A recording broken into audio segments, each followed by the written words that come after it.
Je vous propose qu'on démarre.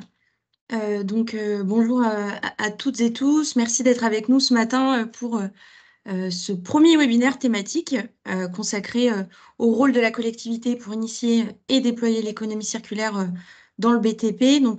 C'est un webinaire qui s'inscrit dans un cycle. Et Emmanuel aura l'occasion de dire un mot au sujet de ce cycle dans son introduction.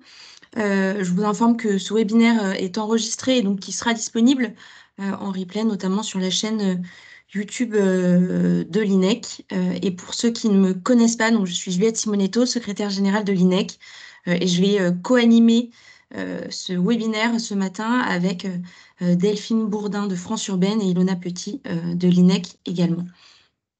Je vous propose de démarrer. Donc, un petit point sur le déroulé. Donc, il y aura une introduction par Emmanuelle Ledoux, directrice générale de l'INEC. On aura ensuite l'occasion d'avoir autour de la table trois intervenants de la métropole de Toulouse, enfin quatre intervenants pour trois retours d'expérience de la métropole de Toulouse, de l'Eurométropole de Strasbourg et enfin de la métropole du Grand Paris. Suite à quoi on aura un petit temps d'échange avec nos intervenants sur un format table ronde de 25-30 minutes.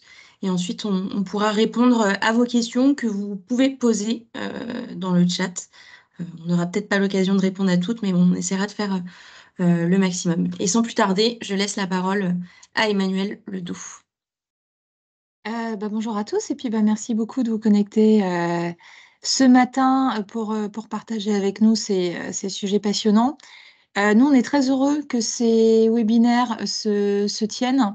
Euh, Ça fait longtemps qu'on travaille avec France Urbaine, souvent sur des questions de commande publique, mais enfin, on trouve qu'il y a vraiment, enfin, l'économie circulaire, c'est le champ de la collectivité par excellence, hein, et en particulier des métropoles. Donc, on trouvait ça vraiment intéressant de pouvoir tenir ce cycle de webinaires sur la durée. Et puis, de commencer aujourd'hui par la construction, le BTP, c'est assez naturel parce que finalement, c'est aussi là que tout a commencé, nous, sur cette idée d'avoir des travaux comme ça réguliers. C'est la participation avec la métropole de Toulouse et puis pas mal d'autres acteurs, hein, Cinétix, STB, etc., à un live sur justement les questions de BTP, les questions de construction et travailler sur notre capacité à baisser les déchets de construction. Donc, c'était assez naturel que ce soit la première thématique qu'on travaille à jour 2 aujourd'hui. On voit bien qu'il y a encore pas mal de travail quand même, hein, si on veut réussir à passer à l'échelle en matière de construction. Enfin, on dit de temps en temps, il y a pas mal d'expérimentations qui ont marché. Pour autant, la systématisation reste quelque chose de difficile. C'est difficile parce que c'est de l'organisation, c'est de l'investissement. C'est aussi sans doute des changements réglementaires normatifs, hein, sur lesquels on va probablement être amené à travailler collectivement. J'en profite, mais enfin, là, moi, comme certains le savent, j'ai un gros intérêt sur travailler sur la refondation de la loi MOP, maîtrise d'ouvrage public. Donc, c'est l'occasion aussi de montrer peut-être les besoins qu'ont les collectivités au travers de ces différentes expériences pour intégrer plus de circularité par rapport à des réglementations qui ont été construites pour une économie linéaire.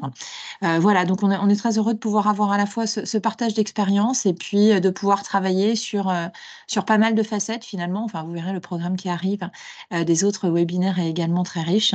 Donc voilà, c'est le début d'une belle aventure et puis d'un temps vraiment passionnant de réflexion collective. Nous, on prend autant de plaisir finalement même à préparer ces webinaires qu'à les vivre. Donc on espère que vous y trouverez autant d'intérêt que nous. Et je recède la parole à Juliette, donc. Et merci Merci encore d'être Emmanuel là ce matin. pour cette introduction. Je vais à présent, on va passer à la phase de retour d'expérience. Et pour commencer, on a avec nous ce matin Pierre Papet, donc, qui est directeur du projet Life Waste You Build au sein de la métropole de Toulouse et qui est accompagné de Patrick Bernard, donc expert achat responsable et économie circulaire de Cinétique, qui est une association toulousaine qui accompagne les acteurs publics dans leur transition écologique. Pierre et Patrick, je vous laisse tout de suite la parole pour parler de la démarche qui a été initiée par la métropole de Toulouse. Merci Juliette. T'as ton micro coupé, Pierre. Pierre, ton micro.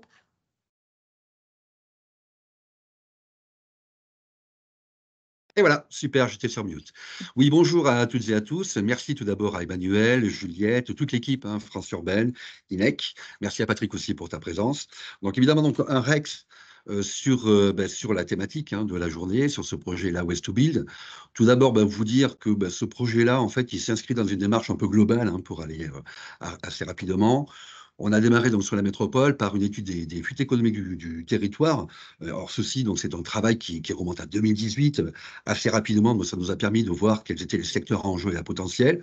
Le BTP s'est imposé, hein, comme un secteur à fort enjeu, puisqu'on avait un potentiel de 1,7 milliard d'euros d'économies supplémentaires à adresser sur la métropole et un potentiel de création d'emplois de 8 900 emplois. Donc évidemment, ce secteur du BTP, on l'a choisi lorsqu'on a pu voter une stratégie métropole 2020-2030 de l'économie circulaire, en créant donc une feuille de route spécifique au BTP circulaire pour construire la métropole à partir des ressources locales. Bien entendu, ce secteur du BTP a été choisi au niveau de la politique générale de la métropole pour être un secteur clé du déploiement de l'éco-circulaire sur le territoire. Donc on a fait un test assez rapidement, en s'appuyant donc sur le partenaire territorial que constitue Cinétique, hein, association bien connue, experte sur les achats durables, mais qui avait cette envie aussi d'évoluer vers l'économie circulaire. Donc, on a pu missionner Cinétique sur 2 AMO, un AMO sur une ZAC de Malpère, où on a commencé à pratiquer les diacs de ressources et d'autres prescriptions, et puis une belle opération, en tout cas, qui nous a poussé donc à massifier la démarche, puisqu'elle a été un succès, celle de la déconstruction du parc des expositions assez anciens sur la métropole, sur l'île du Ramier. Donc, c'est une opération assez vaste, hein, de déconstruction sélective et soignée pour la première fois, pour lequel Cinétique aussi a pu conduire donc une mission d'AMO avec un certain succès, puisqu'on est arrivé à avoir des taux, notamment de valorisation de matériaux supérieurs à 95%, hein, puisque c'était l'objectif, puisqu'on est monté jusqu'à 98%. Donc aujourd'hui, pour massifier donc cette démarche-là, après cette expérience et cette construction, je dirais, structuration de l'éco-circulaire sur la métropole, on a utilisé l'outil, en fait, qui est un bel outil d'effet de levier d'un projet à composante financière européenne, hein, sur un programme LIFE, le projet La Waste to Build, qui va nous booster, embarquer avec nous les acteurs et nous pousser à aller collectivement sur des objectifs de réemploi pour, quelque part, massifier ces pratiques, changer le comportement des opérateurs. Ce projet, il produit des ressources pour aller vite, et quelques-unes vous sont notées sur la slide, à la fois des fiches de retour d'expérience pour voir comment d'autres territoires s'étaient mis aussi en marche sur ces thématiques-là, des fiches synthétiques un peu techniques, mais qui aident aussi à avoir cette configuration de différentes typologies de marché pour passer donc à l'action, et une capacité aussi, au travers de ce projet, à inventorier, développer la filière du remploi avec une bonne connaissance des acteurs. Donc tout ceci, vous l'avez dans une boîte à outils qui est disponible, hein, sur la fiche du projet sur le site de la métropole. Et sans plus tarder, je passe la parole à Patrick, puisque derrière cela, on a des outils bien spécifiques, hein, qui vont nous pouvoir nous permettre d'accélérer donc cette démarche, une charte d'engagement et un closé type. Patrick, à toi. Merci Pierre. Donc, en quelques mots, Cinétique, c'est vrai que notre fonction, c'est à la fois d'accompagner les chantiers, d'avoir une assistance à maîtrise d'ouvrage, un rôle de facilitateur économie circulaire, je dirais, pour être plus précis, un rôle de facilitateur économie circulaire à l'échelle du territoire. Parce que ce qui se passe, c'est qu'aujourd'hui, on a des AMO par chantier, et du coup, pour faire des boucles circulaires, c'est quand même plus simple d'avoir une vision un peu programmatique des chantiers du territoire. Donc, la force de ce programme, c'est de dézoomer, de zoomer, hein, autour de l'économie circulaire du BTP. Zoomer, parce qu'on va faire 98% de valorisation sur le parc des expos, par exemple, où on va récupérer des radiateurs pour s'en servir en chauffage rayonnant pour d'autres salles. On va récupérer des matériaux et en même temps dézoomer, puisqu'à travers l'action de Cinétique, on a pu engager les maîtres d'ouvrage du territoire avec notre rôle qui permet de dépasser un peu les clivages et d'avoir vraiment de fédérer de manière transpartisane l'ensemble des maîtrises d'ouvrage. Donc, on va trouver des maîtres d'ouvrage très variés, des promoteurs privés, des bailleurs sociaux, la région Occitanie et différents signataires qui sont autour de nous, autour de 2 objectifs opérationnels. Donc, toujours cette capacité aussi à rezoomer, c'est-à-dire vraiment avoir des engagements concrets et pas simplement une charte d'engagement, une charte de bonne intention. Donc, diagnostiquer l'ensemble des bâtiments dès 200 mètres carrés, alors que la loi impose à partir de 1000 mètres carrés, et également intégrer des matériaux de seconde main à hauteur de 5% du volume total des fournitures, et de valoriser les déchets au-delà de la réglementation. La réglementation impose 70% et on est à 85% de valorisation. Donc, on a pu faire signer cette charte en 2022 et poursuivre l'élan en 2023 avec des nouveaux signataires. On le verra après dans ce but d'élargir au maximum le périmètre. Le projet, c'est aussi l'occasion de modéliser, parce que si on conduit 58 chantiers, si on fait signer une charte, si, comme le dit Pierre, on vise la construction d'une filière sur le territoire, il faut qu'on puisse outiller les maîtrises d'ouvrage, qu'elles soient publiques ou privées. Donc là, on est dans un gros travail en 2024 sur prendre le retour d'expérience de nos 58 chantiers en cours et proposer un kit aux maîtres d'ouvrage, aux signataires du projet LIFE, qui vont pouvoir être aidés dans les différentes prescriptions. Comment prescrire une mission, réemploi, un bureau de contrôle. Voilà, donc, un exemple. Comment je peux faciliter le don aux associations, aux entités publiques. Comment je peux suivre la traçabilité. Donc, un ensemble de corpus de modélisation qu'on va mettre à disposition pour modéliser, massifier ça et faire de l'économie circulaire dans le BTP une nouvelle norme constructive. Voilà un petit peu le programme d'action que l'on conduit ensemble. Merci Patrick et Pierre pour une présentation de la démarche globale. Donc on le voit bien ici, là, la métropole de Toulouse a à la fois un rôle d'animateur territorial pour créer une véritable dynamique d'économie circulaire sur le territoire. Ce qui est intéressant ici, c'est que la métropole, la collectivité s'est associée avec un acteur associatif pour déployer à grande échelle la démarche sur le territoire. Et à travers notamment ce closier type, la collectivité territoriale a également un rôle pour faire évoluer les pratiques, les politiques d'achat sur le territoire. Je vais laisser maintenant la parole à Adriane de Boutière pour présenter la démarche qui a été initiée par la métropole du Grand Paris. Et on va voir que dans ce cas-là, la métropole a également un rôle pour faire évoluer l'offre sur le territoire et également un rôle pour faire en sorte que l'offre puisse matcher avec la demande. Adriane, c'est à toi. Merci Juliette. Bonjour à toutes et à tous. J'espère que vous m'entendez bien. Oui. Je me présente rapidement. Effectivement, Adriane de Boutière, chargée de mission au sein de la métropole du Grand Paris, donc qui est une intercommunalité urbaine dense de 7,2 millions habitants à peu près. On rassemble 131 communes, 11 établissements publics territoriaux. Et la spécificité, on va dire, de l'approche de la métropole du Grand Paris, c'est à la fois d'intégrer l'économie circulaire dans une approche vraiment de développement économique durable et d'être au service des 142 collectivités que j'ai évoquées juste avant. Donc très rapidement, on est venu à ce sujet, notamment à travers une étude de métabolisme urbain qui a permis de clarifier les grands enjeux de ressources à l'échelle du territoire. De manière peu surprenante, le BTP ressort en tête. C'est le premier poste de consommation de ressources, de génération de déchets. Une partie sont déjà valorisées localement, principalement sous forme de recyclage. Il y a, comme partout ailleurs en France, très peu de réemploi à ce stade. Et donc des perspectives d'amélioration qui sont quand même très importantes. Le réemploi étant vecteur à la fois d'économie environnementale, mais aussi création d'emplois à l'échelle locale. Voilà. Si on passe du coup à la slide suivante, Juliette, on a pour améliorer la résilience du secteur, on a effectivement deux approches qui sont articulées, qui doivent être articulées. Le côté demande, faire évoluer les pratiques constructives à l'échelle de la métropole du Grand Paris. Alors ça, on travaille effectivement avec également une charte d'engagement volontaire, hein, pas de rôle réglementaire derrière, mais faire en sorte que toutes les parties prenantes du territoire se rassemblent autour d'objectifs communs.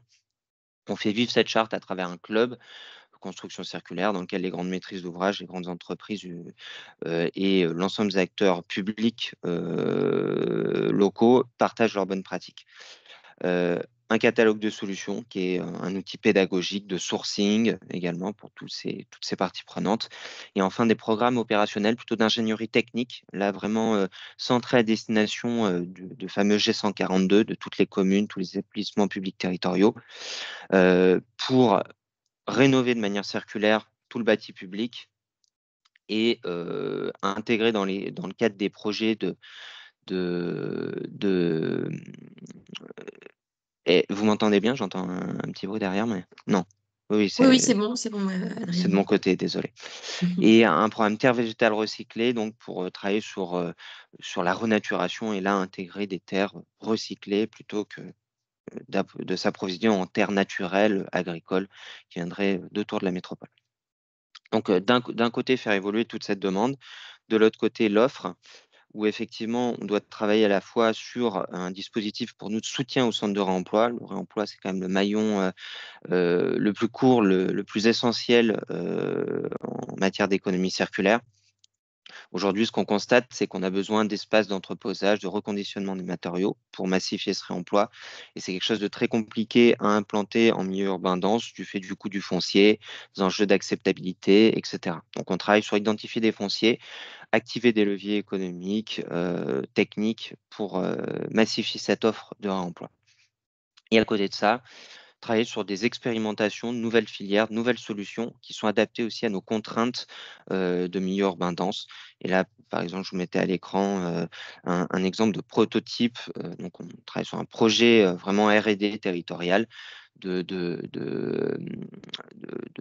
barges flottantes dédiées au concassage des matériaux de construction pour pouvoir se rapprocher au plus près des chantiers et avoir des solutions de recyclage à haute valeur ajoutée.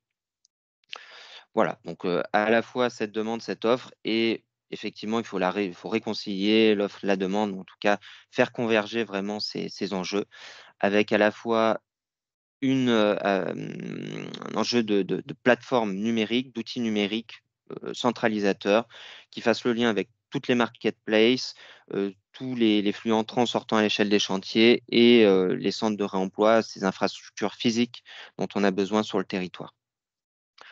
Tout ça au sein d'un même outil qui est public, un grand API qui permette de faciliter la massification de ces pratiques.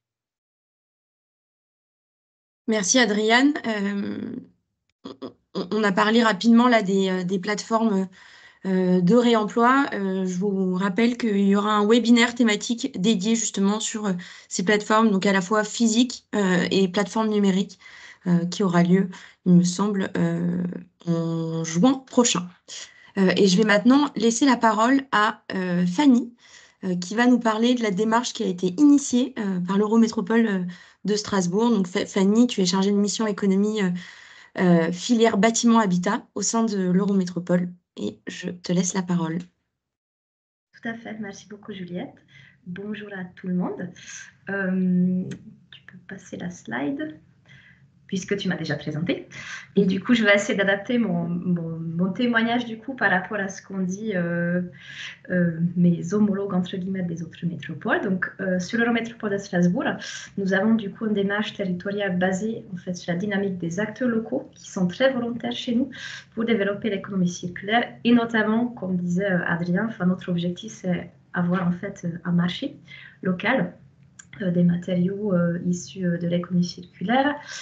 Et donc pour cela, en fait, la collectivité met en place un certain nombre d'actions, puisque nous, on se positionne surtout en tant qu'acteur qui doit créer les conditions pour que du coup, cette filière puisse se développer. Donc à la fois, du coup, en tant que maître d'ouvrage, donc nous aussi, on essaie de prescrire du coup des matériaux issus de l'économie circulaire dans, du coup, pour les opérations de construction et réhabilitation de nos bâtiments, aussi des équipements publics. Voilà, donc pareil, on essaye aussi d'avoir les diagnostics PUMD, comme évoquait Patrick, non seulement pour vraiment où c'est plus supérieur à 1000 mètres carrés, mais aussi pour les plus petites opérations, et aussi avoir, si possible, un AMO réemploi, ou économie circulaire tout simplement.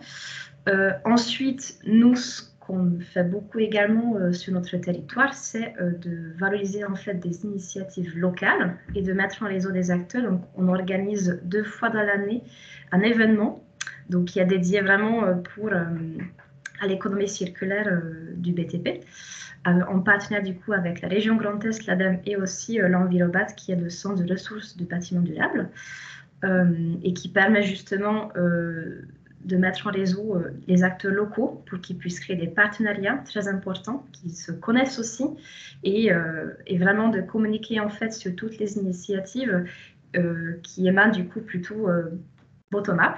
Voilà. Ensuite, évidemment, on soutient l'organisation et des temps d'intelligence collective qui nous permettent en fait d'avoir des outils type un cahier de charge pour la consultation des AMO, un cahier de charge type, de consultation des AMO réemploi, mais également d'autres types d'outils comme OMEJ, etc. J'en passe. Et tout simplement de mettre autour de la table les acteurs et pour réfléchir sur les thématiques qui concernent tout le monde et aussi d'avoir éventuellement des solutions. Voilà, donc on a aussi un groupe de travail à l'échelle qui est animé en fait par Eurométropole et Envirobat Grand Est. Et on a aussi du coup un groupe de travail animé par Relais 2D, qui est du coup un acteur clé sur notre territoire, je reviendrai un peu plus tard, qui anime un groupe de travail de 6 maîtres d'ouvrage volontaires et qui a du coup notamment permis, on a parlé beaucoup de cette fameuse charte, d'élaborer une charte qui permettrait du coup à terme aux maîtres d'ouvrage, surtout ceux qui sont soumis aux règles de la commande publique, de s'engager en fait sur des objectifs et sur des opérations concrètes. Voilà, pour mettre en place l'économie circulaire. Ensuite, en tant que métropole, on fait aussi une veille et on diffuse du coup le bon niveau d'information, au bon contact, au bon moment. Donc par rapport aux webinaires, aussi les aides financières, les évolutions de la réglementation, vraiment pour s'assurer que tout le monde a obtenu les bonnes informations. Et on a aussi du coup, quand on peut, c'est vrai que nous, on n'a pas de projet live, mais du coup, on essaie quand même de soutenir, quand c'est possible, financièrement, les initiatives locales. Si ce n'est pas nous, du coup, on s'appuie en fait sur les aides financières de la région et de l'ADEME. Donc, encore une fois, ça fait aussi partie de la veille et diffusion des informations au sein des acteurs. Et finalement, du coup, on s'assure aussi de la suivi et de la coordination de ces initiatives locales. Et du coup, tout ça pour dire que nous, on essaie de faire ça dans le cadre d'une ambition qui s'articule autour de 3 axes. Donc, impulser une dynamique collective sur le territoire, outiller les acteurs, mais aussi du coup suivre ces initiatives et les actions locales. Donc, Merci Fanny. Donc on a eu 3 témoignages. Ce qui est intéressant, c'est de voir que les métropoles sont aussi à des niveaux d'avancement qui est différent. Je souligne que la métropole de Toulouse a bénéficié et a répondu, notamment avec l'INEC qui est partenaire de ce projet, au programme LIFE qui permet un véritable passage à l'échelle de cette démarche sur l'ensemble du territoire avec un financement qui est non négligeable pour accompagner justement la démarche. Je vous propose maintenant de passer au format table ronde. On a des questions à poser à nos intervenants et je vais laisser la parole à Delphine Bourdin de France Urbaine pour animer cette table ronde. Bonjour à tous, donc ravie de vous retrouver pour ce webinaire, ce premier webinaire thématique sur les démarches territoriales donc des collectivités sur les démarches d'économie circulaire dans la construction. Alors, ces démarches, en fait, je vais m'adresser à chacun d'entre vous. Comment est-elle née et à l'initiative de qui? Alors, plus les élus, les services, les deux. Donc, pour commencer, je vais me tourner vers Adrienne pour la métropole du Grand Paris et puis je reviendrai vers les autres collègues juste après. Merci Delphine. Alors la thématique économie circulaire, elle a été prise en main, on va dire, par la métropole du Grand Paris dès sa création. Donc dès 2016, ça a été une politique, enfin un levier structurant de la politique de développement économique de la métropole, à la fois pour répondre à ces enjeux, à des enjeux d'attractivité, de résilience bien sûr, de rééquilibrage aussi territorial. Donc il y a une impulsion forte qui a été donnée notamment via la création d'une délégation et d'une vice-présidence. Donc le vice-président, c'est Xavier Lemoine qui qui est maire de Montfermeil. Et donc, il y a eu d'abord une dynamique de création de réseaux, parce que le sujet est resté quand même encore assez émergent, après la LTE, la loi de transition pour la croissance verte en 2015. Donc, il y a eu toute une dynamique d'abord d'acculturation, de création de réseaux, ce fameux G142, donc un référent technique par commune et par établissement public territorial de la métropole, puis une activation opérationnelle via notamment le levier des achats publics, un programme sur les achats publics, et puis par toute cette dynamique autour d'abord de précision, de qualification des enjeux locaux via une étude des métabolismes urbains et l'adoption enfin d'une stratégie économie circulaire et solidaire, puisqu'on associe vraiment les deux thématiques, économie circulaire et économie sociale et solidaire, en juillet 2022. Voilà, globalement sur la genèse. J'imagine que les autres collègues vont appuyer, c'est souvent la rencontre du politique et du technique. Alors du coup, je me tourne vers Fanny pour Strasbourg. C'est un peu identique. Du coup, ce sont les élus qui ont identifié la thématique économie circulaire, ou surtout thématique confondue au sens large, à travailler, à développer sur le territoire. Mais pour la partie BTP, donc également, on avait une étude de préfiguration un peu comme Toulouse en 2019, qui en fait a identifié effectivement que pour le BTP, sur le territoire, il y avait chaque année 2,2 millions de tonnes de déchets produits, et dont une partie qui a du coup un potentiel de réemploi aussi, 2% de potentiel de réemploi, on estime. Et donc ensuite, ce sont les services qui se sont plutôt du coup organisés de manière interdirectionnelle pour faire en sorte vraiment de pouvoir converger un peu nos stratégies de chacun, et que vraiment le sujet de l'économie circulaire devienne vraiment systématique pour chaque projet. Et ensuite, évidemment, on fait le lien aussi, j'en ai beaucoup parlé avec les initiatives qui émanent du coup des acteurs économiques du territoire. Donc, ce sont eux aussi qui nous donnent des idées, en fait. Et du coup, à nous de s'organiser pour mettre en place un plan d'action. On a aussi un contrat d'objectif de développement de l'économie circulaire avec l'ADEME. Donc, charge à nous, en fait, de mettre en place un plan d'action pour accompagner, du coup, ces initiatives. Je crois que ça fait une belle transition avec Toulouse et les acteurs du territoire. Pierre? Alors chez nous, merci pour tous ces retours.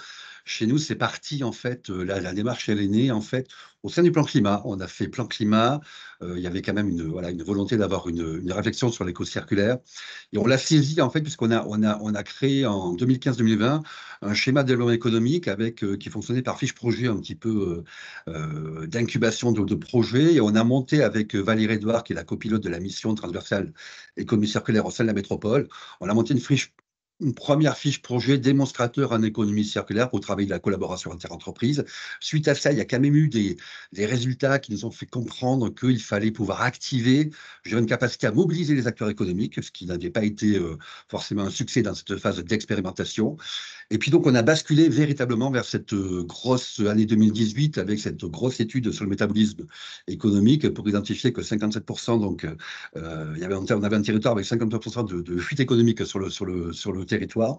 Et rapidement, quelque part, on a eu une capacité à montrer donc, le potentiel gain économique pour le territoire avec ce potentiel économique de 30 milliards d'euros qui a fédéré au-dessus de nous la volonté politique de voter fin 2019 une stratégie 2020-2030 sur un temps long, donc pour développer la métropole de l'économie circulaire. Et donc on a pu avoir une comitologie où on retrouve aujourd'hui 4 VP majeurs en fait de la métropole qui portent transversalement cette politique.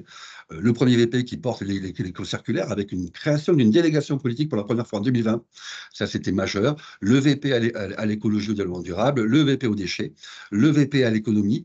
Voilà, donc on s'est retrouvé, et le VP aussi à la commande publique qui est présent. Donc du coup, la transversalité, donc elle est née comme ça, et elle peut nous permettre d'engager, je dirais, fortement et durablement cette politique.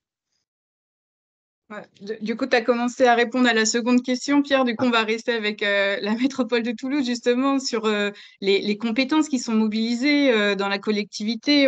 On pense à Deveco, les achats ont été mentionnés, bien sûr, les déchets, l'environnement. Alors, Et qui tout à porte la fait. démarche, du coup? On parle souvent de collectif, de comitologie, de comité de pilotage. Donc, Alors, tu viens d'en dire un mot, si tu peux repréciser? ouais, tout à fait. Donc, on a une comitologie avec un comité de pilotage, un comité technique, un groupe de référents économie circulaire dans diverses directions métiers. On a cette comitologie, je disais, avec des DVP majeurs qui se rejoignent et qui décident ensemble. Et puis aussi, on a surtout cette capacité à embarquer, je dirais, dans la politique publique, dans les compétences. Spazer, il y a un axe stratégique économique circulaire. PLUIH, on parle de critères donc, par rapport à l'implantation d'entreprises qui vont impliquer d'avoir une démarche d'économie circulaire, soit dans les modèles économiques, soit dans les flux des entreprises pour travailler la proximité et la mutualisation. Voilà, dans toutes les politiques publiques, dans le DEVECO, c'est pareil, on crée des outils spécifiques d'accompagnement à l'économie circulaire, que ce soit sur l'écologie, l'industrie territoriale ou d'autres thématiques. On essaie d'avoir dans toutes les compétences cet axe quelque part prioritaire et voilà, un peu engageant en termes de politique plus publique, de le retrouver transversalement dans toutes les politiques plus publiques, l'aménagement, le PCAET. On a maintenant fondé durablement cette certitude pour arriver à cette économie de la transition, pour la travailler, pour réussir cette transition économique dans la transition écologique. L'économie circulaire en constitue un des socles et un des piliers majeurs. Donc, de ce que je comprends, c'est diffusion de l'économie circulaire, acculturation à l'économie circulaire Tout dans à les fait, tout différents à fait, tout à services fait. et les services opérationnels de la Par métropole. exemple, pour aller plus loin aujourd'hui, on a un groupe de référents, mais on réfléchit avec notre direction des ressources humaines pour avoir un programme de formation d'acculturation plus vaste, notamment auprès des acheteurs, auprès des développeurs économiques aussi, mais auprès d'autres directions, comme sur les déchets ou autres, pour avoir, je dirais, un corpus un peu commun, à la fois sémantique, conceptuel et opérationnel. Et je Et pourrais du côté de rajouter, la Pierre. métro. Ah, pardon, Patrick. Oui. Patrick, Ouais, je je t'en vais juste prie. rajouter que ce qui est intéressant aussi, c'est qu'on voit qu'il y a beaucoup de questionnements techniques. C'est-à-dire que nous, on est vraiment dans cette mission d'intérêt général. Je le rappelle, on est une association. Donc, on intervient vraiment dans cette mission d'intérêt général. Et il y a beaucoup de collègues à Pierre dans différentes directions qui viennent nous questionner en disant j'ai récupéré tel stock, j'ai récupéré telle ressource, ou Tout à fait.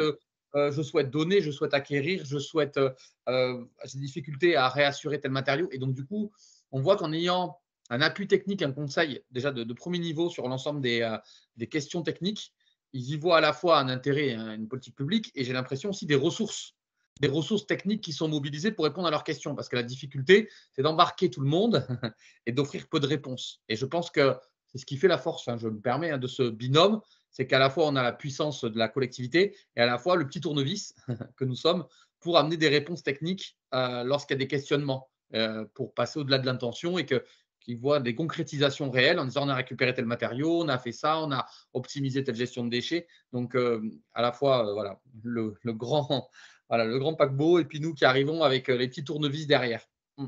Du coup, la montée en Exactement. Je crois compétence du on s'est territoire, rencontrés. c'est Ah, pardon. multi-acteurs, quoi. Ouais, tout à C'est fait. Alors, la montée en justement, compétence. Ouais. Et ouais, on va justement, passer aux autres collectivités juste après aussi.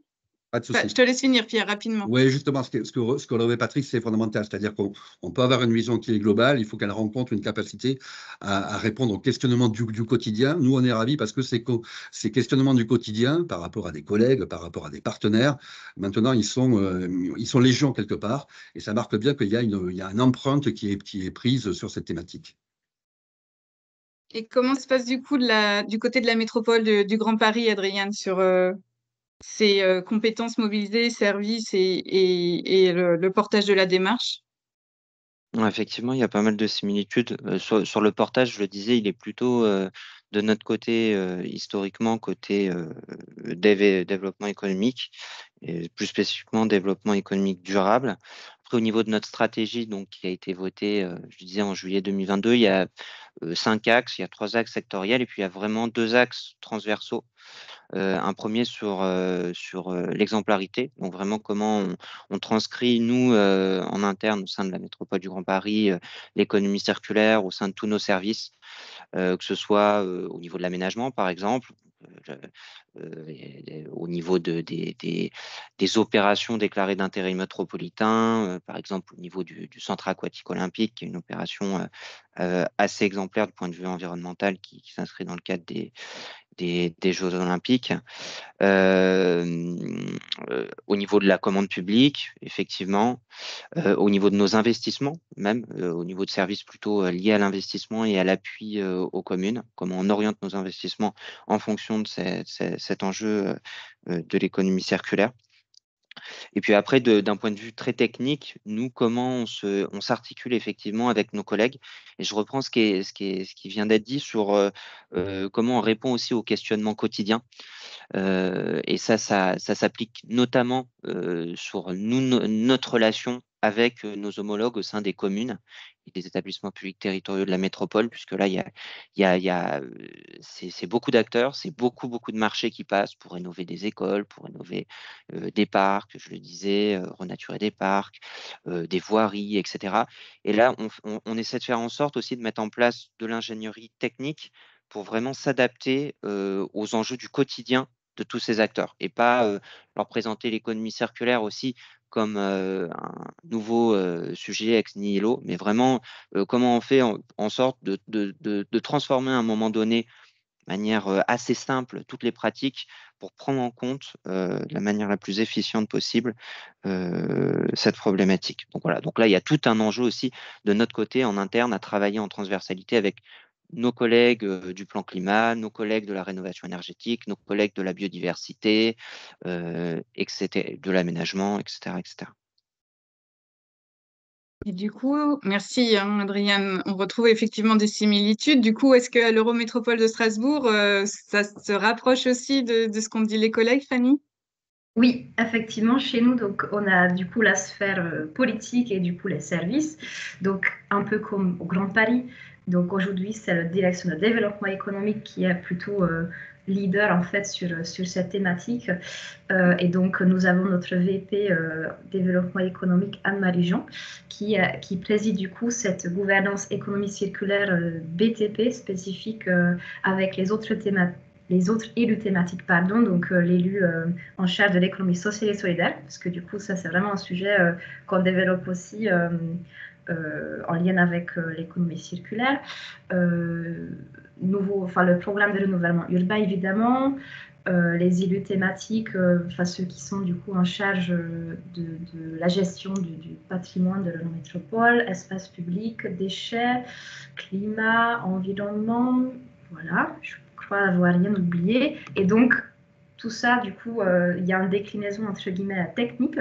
Donc, on a un groupe de travail interne, justement, interdirection, pour faire en sorte que du coup, chacun soit au courant des initiatives des autres et d'essayer du coup de partager les bonnes pratiques, les outils aussi, pour aider les collègues ceux qui du coup sont plutôt côté demande, de réussir du coup à mettre en place des opérations économie circulaire, et ceux qui sont côté offre, du coup de faire du coup un travail de manière transversale pour aider les uns et les autres en bonne intelligence collective. Et en parlant de compétences, Pierre a parlé du coup de développement de la montée en compétences des équipes. Du coup, chez nous, en fait, direction construction, il y a 35 agents qui étaient formés en fait sur les enjeux et les pratiques de l'économie circulaire du BTP, et on aimerait bien répliquer ça dans d'autres directions à l'avenir. Voilà, pour vraiment accompagner les équipes à monter en puissance aussi sur ces thématiques.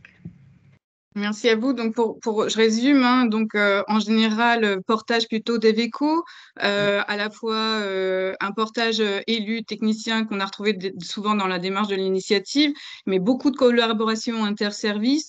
Le sujet aussi de l'appui d'autres acteurs pour les sujets plus techniques quand il y a des besoins de réponse, et aider à la montée en compétences avec l'aspect formation aussi, acculturation du sujet dans les différents services.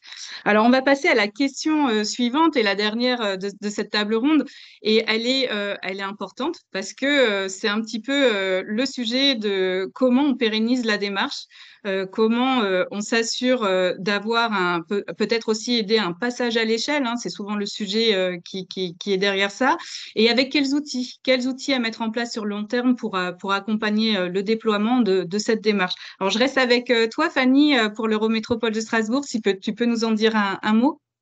Oui, donc passage à l'échelle et je dirais aussi accompagner le changement de pratique parce que c'est ça en fait qui est le plus difficile entre guillemets parce que même quand on a des acteurs convaincus, souvent du coup au moment où il faut passer à l'action, c'est là où on se rend compte des difficultés un peu techniques et qu'on n'a pas forcément les solutions et on ne sait pas forcément vers qui se tourner. Donc moi ma réponse c'est plutôt, je dirais du coup pérenniser la démarche par vraiment en s'assurant qu'il y a une dynamique qui se poursuit, donc que les acteurs se rencontrent, ceux qui proposent des solutions et aussi ceux qui ont du coup des questions. Donc à travers du coup notamment les événements que j'ai évoqués, biannuels sur notre territoire, mais aussi les groupes de travail un peu thématiques où on travaille l'intelligence collective. Voilà. Et là aussi notre rôle en tant que collectivité, c'est aussi de mettre en lien du coup les acteurs.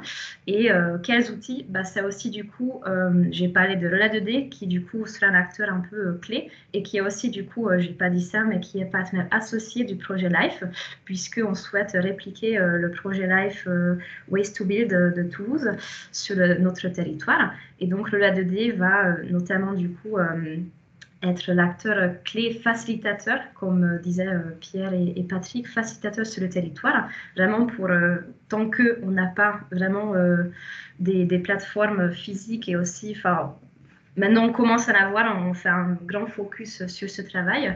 Et numérique aussi, c'est de faire le lien entre les chantiers et aussi accompagner du coup les maîtres d'ouvrage qui s'engagent sur le volet technique aussi et juridique, de mettre en place des actions. Donc, il y a notamment en ce moment, c'était cette semaine, la première réunion technique pour notamment l'opération pour le stade de la Maino, qui sera du coup un peu cette opération phare de ce partenariat finalement entre les deux territoires, où Toulouse, l'équipe de Toulouse va accompagner du coup nos équipes avec du coup aussi le LA2D.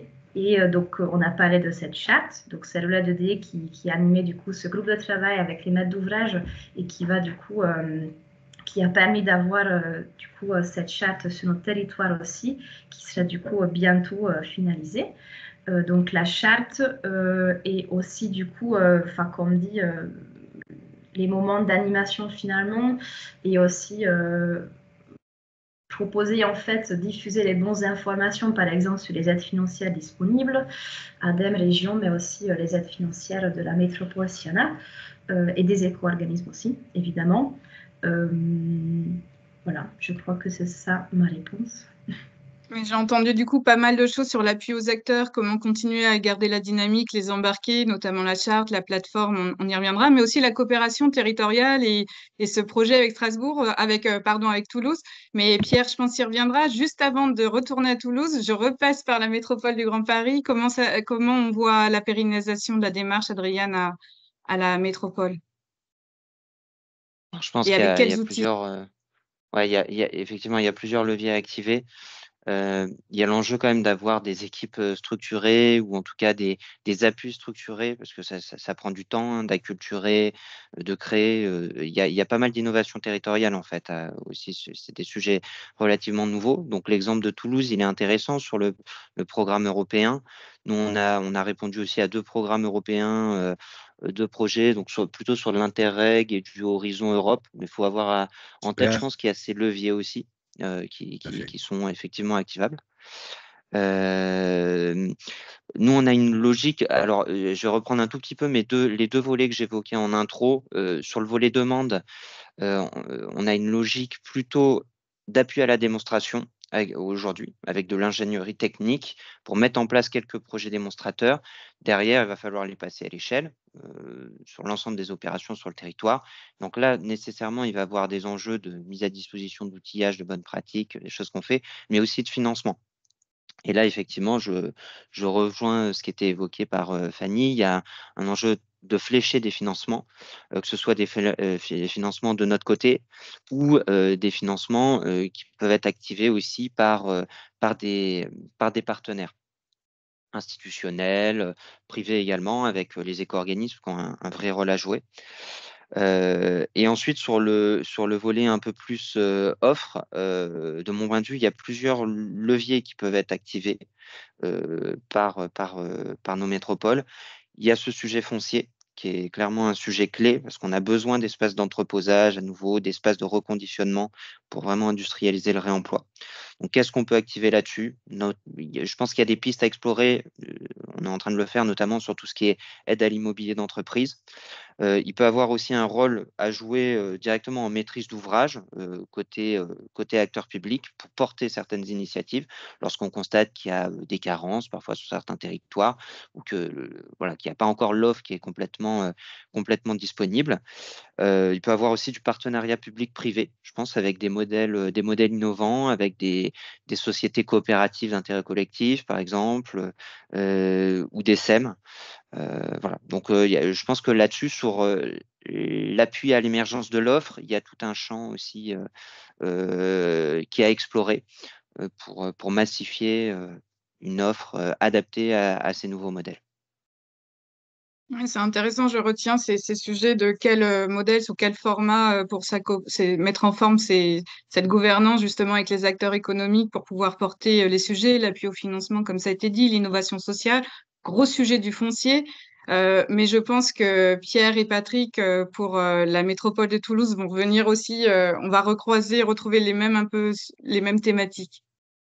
Oui, alors je commence, puis après je passerai la parole à Patrick, mais au niveau un petit peu global, nous, ce qu'on voit, c'est qu'il faut pérenniser la structuration d'abord de ce qui se fait en termes de pilotage interne. Hein. Cette mission transversale, elle est forte, elle est portée par le DEVECO, elle rayonne sur les autres directions métiers, mais je crois que c'est intéressant d'avoir quand même un acteur interne qui soit un peu référent déjà et qui rayonne aussi sur des actions sur le territoire auprès des acteurs économiques. Ça, c'est le premier point. Le deuxième point, c'est qu'il faut qu'on continue la transformation de la commande publique, hein, toute la partie transformation dans les marchés publics, avoir directement, et c'est ce qui est visé hein, au travers du projet Invest to Build, cette transformation de la commande publique avec des marchés publics, aménagement, terrassement, construction, rénovation, qui portent carrément des clauses d'économie circulaire que l'on assume enfin cela, que ce soit en pourcentage ou par rapport à des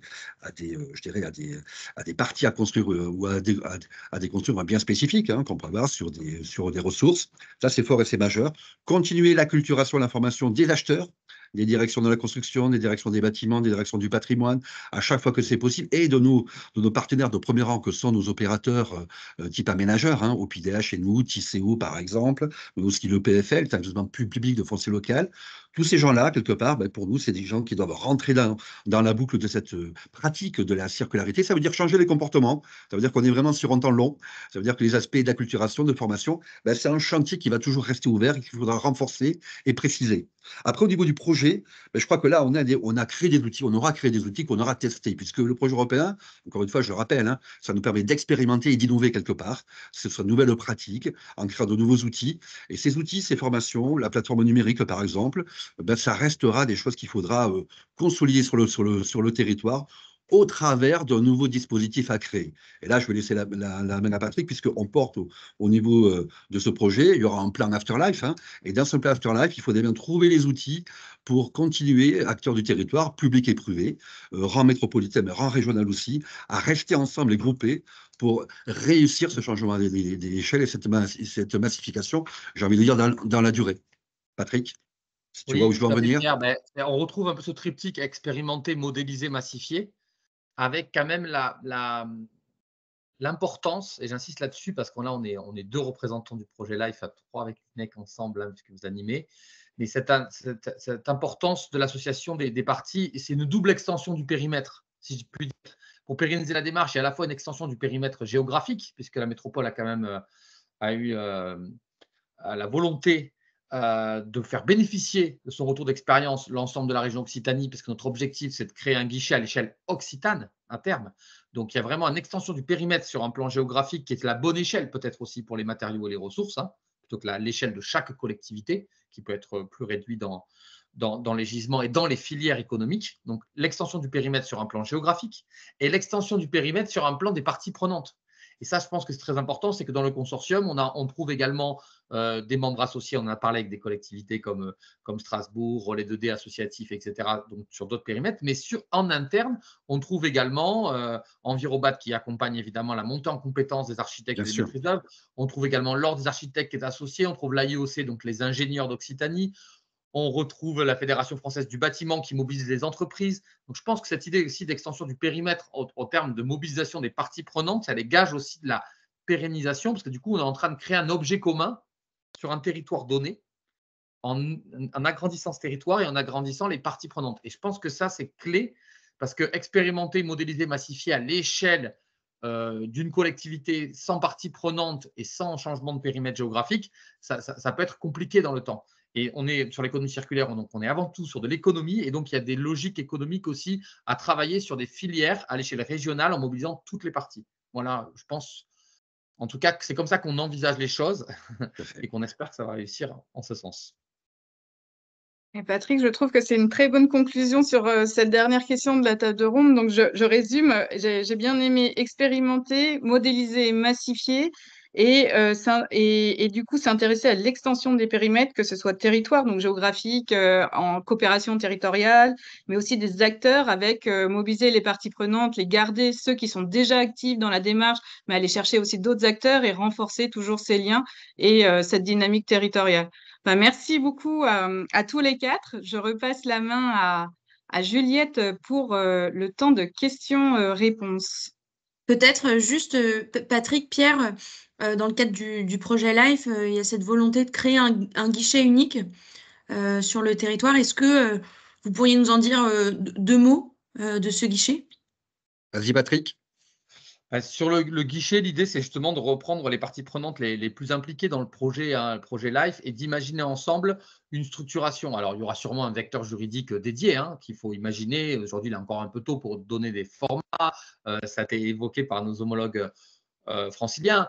Donc, peut-être ce sera sous format SIG, peut-être il faudra imaginer demain, en tout cas. Mais ce qui nous rassemble, je pense, tous, c'est cette belle rencontre. C'est cette mission d'intérêt général. C'est-à-dire vraiment dans l'intérêt général, créer des boucles, c'est justement de ne pas isoler les projets ensemble. Et on a beaucoup d'initiatives aujourd'hui, beaucoup d'initiatives aussi privées, de promoteurs, de grands groupes, etc. Donc c'est très bien. Et l'idée, c'est comment on peut fédérer et créer des structures qui ont pour vraiment cet objectif de partager dans cette mission d'intérêt général, parce qu'il en va en fait un peu de la survie de notre économie que de se rapproprier les ressources, de s'autonomiser par rapport à ça, de recréer du développement économique. Donc, on imagine tout à fait, Juliette, à l'avenir, de pouvoir avoir une structure idoine dédiée et qui est vraiment pour cœur d'activité cette mission d'intérêt général et la poursuite de cet objectif commun. Alors du coup, dans le guichet territorial, bien entendu, retrouver des choses qui sont clés, qui auront été expérimentées dans le cadre du projet La Waste to Build. La plateforme numérique, par exemple, pour identifier donc les ressources et les matériaux, pour pouvoir créer du trafic, créer des boucles entre les porteurs de projets et ceux qui ont besoin de trouver des ressources pour réaliser les projets, c'est fondamental. Toute la dimension formation qui a été déployée sur les différentes cibles qui sont portées Enviropat, Cinétique, d'autres partenaires. La participation, l'aspect communication aussi est super important dans le guichet territorial. Il faudra toujours gagner cette bataille de la communication sur des sujets plus ou moins techniques qui seront l'objet d'autres webinaires sur le cycle.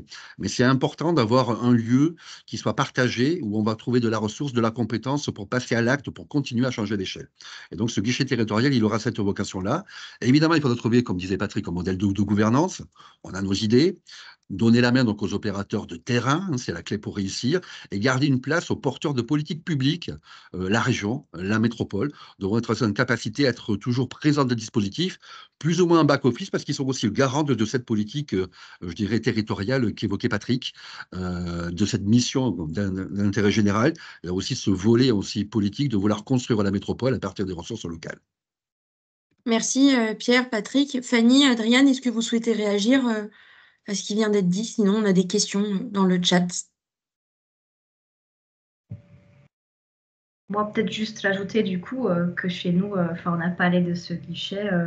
Du coup, ce sera l'acteur OLA2D qui est en lien du coup avec les équipes de Toulouse, qui va du coup aussi, espérons, jouer ce rôle finalement de guichet, comme vous avez dit, un peu sur le modèle des clauses sociales.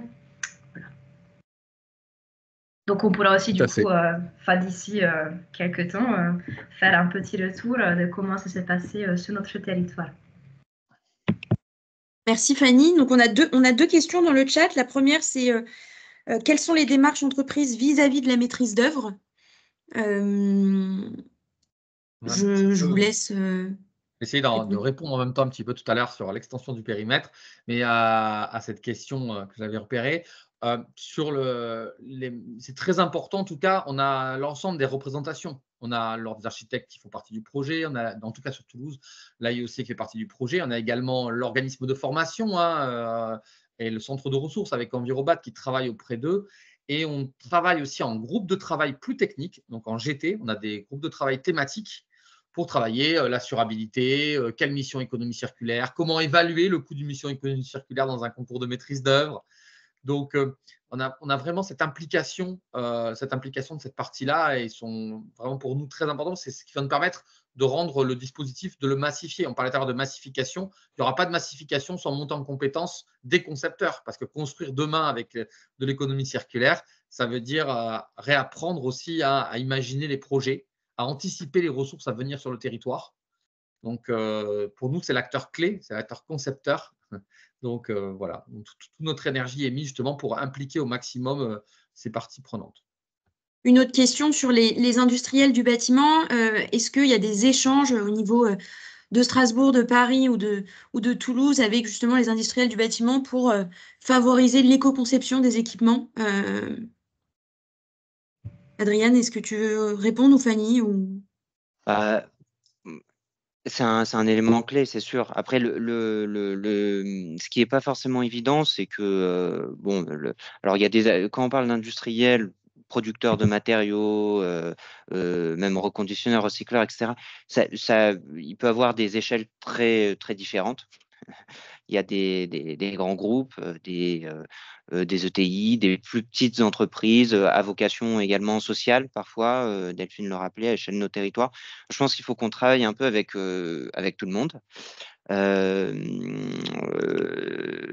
Moi, je pense que, et c'est notre approche, que ce sujet de l'économie circulaire, ça peut être aussi vraiment un vecteur d'installation, de réindustrialisation parfois de nos métropoles, et de réintégration d'activités productives à valeur ajoutée sociale et environnementale en très grande proximité. Donc là, il y a un travail actif de notre point de vue pour installer ces activités-là.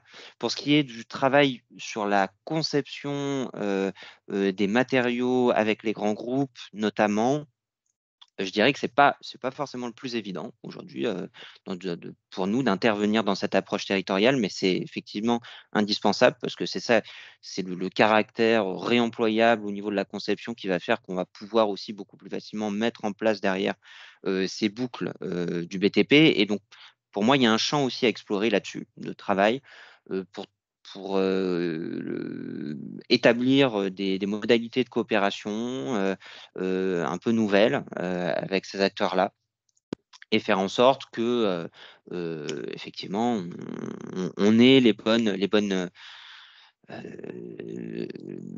bons matériaux derrière pour mettre en place ces pratiques. Et je pense qu'on a aussi vocation en tant que collectivité à s'appuyer sur des réseaux pour ça. Je pense par exemple à l'INEC, à France Urbaine, à des associations comme Circolab qui intègrent pas mal de grands industriels, les boosters du réemploi, etc. et pousser pour établir des coopérations aussi avec ces acteurs. Et il y a des exemples. Il y a Saint-Gobain qui travaille sur une convention, par exemple, avec la ville de Paris, pour reprendre tout le verre, mettre en place des boucles fermées sur ce sujet, etc. Donc, je pense que c'est des choses à développer. Voilà. Merci Adriane. Fanny, tu as un mot à ajouter? Oui, juste très rapidement. Du coup, pour nous, en fait, le sujet est identifié, et du coup, mais par contre, pour tous les sujets, c'est-à-dire non seulement pour le secteur du BTP, par contre, comme disait Adrien, il y a aussi pour une question de ressources humaines disponibles et de temps, enfin, charge de travail. Je pense qu'il a vraiment, enfin, nous, en tout cas, on s'appuie, je pense, on s'appuie sur notamment le pôle de compétitivité Build and Connect, qui est aussi en lien du coup avec ces industriels, et qui a aussi dans son plan d'action cette question. Et aussi du coup, il me semble que c'est les éco-organismes qui doivent aussi du coup agir sur ce volet d'éco-conception. Et voilà. Donc nous, on s'appuie surtout en fait sur les acteurs externes. Merci. Et Patrick ou Pierre, désolé, mais il est déjà 10h01 et on est en train de dépasser le temps. Je vous laisse. C'était juste pour évoquer une ressource disponible aussi sur ces volets d'éco-conception, enfin des ressources disponibles, des relais de territoire. Et donc, on pouvait vous appuyer aussi également sur les réseaux régionaux de l'achat durable, donc ils sont présents un peu partout en France, Réseco, Maximilien, 3AR, C2E qui évoquait également la clause verte. Donc, il y a des travaux qui sont faits sur l'éco-conception, c'est notre thématique, mais néanmoins, on ne l'oublie pas parce que lorsque le réemploi n'est pas possible, c'est bien d'agir sur la prévention des déchets futurs et de faire en sorte que les éléments, donc on prescrit, on n'hésite pas à prescrire lorsqu'il n'y a pas de réemploi possible sur certains matériaux, pour des difficultés techniques ou assurantielles, on n'hésite pas à prescrire certains matériaux, notamment des monomatériaux, pour éviter les matériaux bicomposites qui sont difficiles après à réemployer dans le futur. Donc, on impose aussi des choses, on émet des interdictions de certains produits, certaines natures de produits, pour éviter qu'ils soient difficilement réemployables. Donc, il y a à la fois, je pense, des réseaux régionaux aussi qui travaillent sur ces thématiques-là. Il y a les réseaux d'Envirobat aussi qui travaillent beaucoup sur le volet de l'éco-conception. Et je pense qu'il y a des prescriptions possibles, mais toujours dans cette hiérarchie de traitement. C'est-à-dire, si on peut réemployer, on privilégie le réemploi, puisque faire de l'éco-conception, ça reste néanmoins de prélever de la ressource vierge.